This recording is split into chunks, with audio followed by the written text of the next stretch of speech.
Hey, what's going on, everyone? Justin again, as always. Thanks for watching my channel. Welcome back. Easier said than done. That's going to be tonight's discussion topic, and how building up a nice little emergency nest egg of like 6 months is just not enough. And we're going to go into some of those discussions.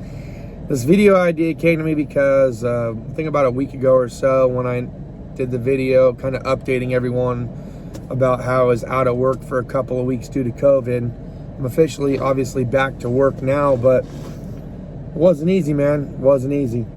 And the hard part's not even over with, because technically I missed the last week of one pay period and the entire first week of the next pay period. So everything financially is going to be extremely tight for me moving forward, and it is very much paycheck to paycheck. 6 months is just not enough. If you have 6 months worth of your expenditures saved as a result of collecting your income and putting little pieces to the side, and think that that's enough, it's not enough. Let me tell you that it's not enough, okay? Life will throw you in some pretty weird directions, and you're gonna have to make some life choices that you didn't think you were gonna have to make, and you're gonna get really, really comfortable with where it is that you're at in life, to the point where you might flex a little bit and maybe buy things that you typically wouldn't have bought, because you were able to be determined, and you were dedicated to saving so much, and you were like, I can get a little bit more comfortable now because I've got, you know, a nice little nest egg, everything's paid for, I can afford this. Like, you do math in your head of what you think you can financially afford and what you financially cannot afford. I got really, really comfortable in my marriage with the things that I could afford and things that I couldn't afford. And I was able to save quite a bit of money in a very short period of time. Some things happened, okay? I had to make some decisions financially that didn't pan out. And then even more so, I started going through a separation and going through like divorce process and stuff like that. So I had to get my own place of living, so that way I could have my child with me, which was more important. I really wanted to have my child in my life. So I got an apartment. I had to be on my own. You know, I had to get furniture to furnish the place. I had to pay that security deposit, that last month rent. And then, because I wasn't sure if I'd be able to float it, granted, I was very comfortable with what it was I was making. I thought I could financially afford to do it. And after 3 months of me just using my savings to cover the cost, hoping that I can pick up the pace, maybe make more money at work, pull in some extra hours. I even got a part-time gig with my other shop. You guys know about that. I shared some video footage with you showing you that I was working in the evenings and on weekends too, to compensate, to make up for it. Well, then when those works went away and I didn't have any more side work coming in part-time wise, and I was solely reliant on my main source of income, with a savings that was depleted of the 6 months of bills that I had saved up, and 3 months, that 6 months was gone. I had to make another decision. I had to bow out of my lease, and I had to go through the sufferings of what it's like having to break a lease too. So it was just all kind of bad. And then right as I started to kind of get comfortable, you know, my girlfriend and I are living together and everything, and of course she's got kids too. I was like, okay, maybe I could start saving again.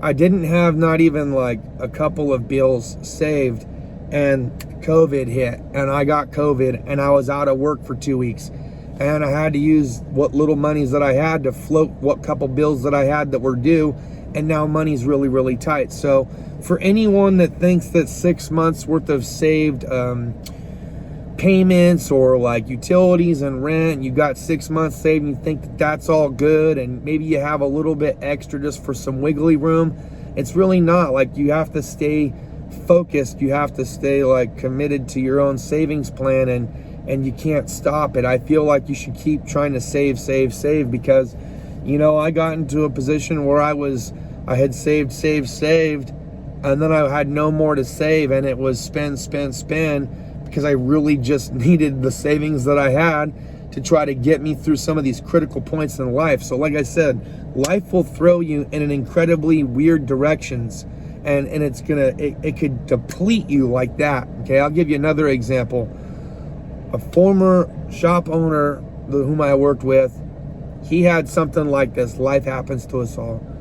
But his little girl got sick. She had cancer. They had so much saved, and he had depleted his savings to make it to where she could go through all the different treatments and things that she had to get better.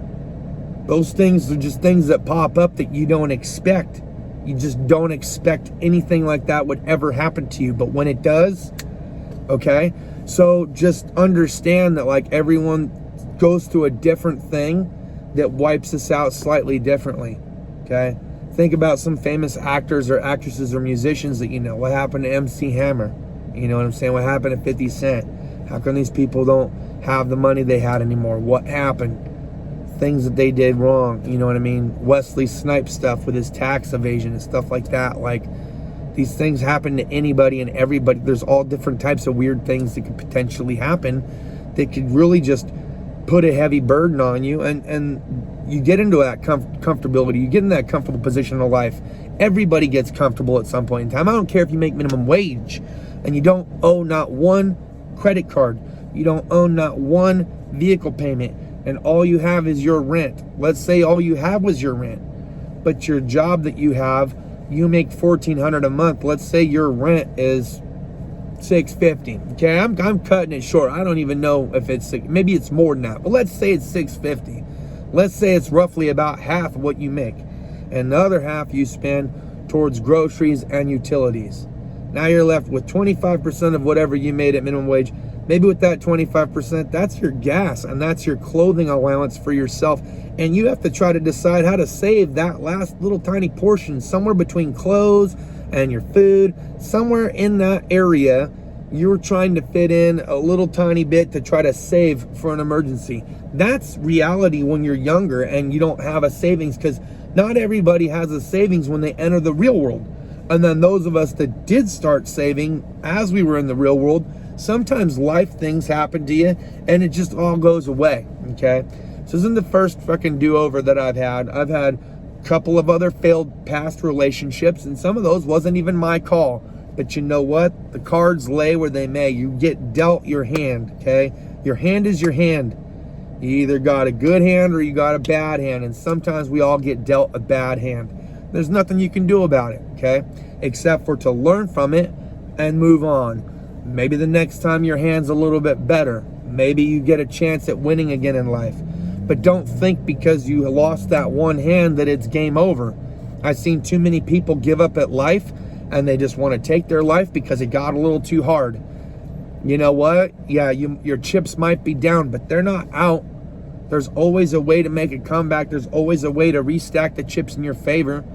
You got to play it harder. You got to play it smarter. You got to work harder at it. And that's what I'm doing.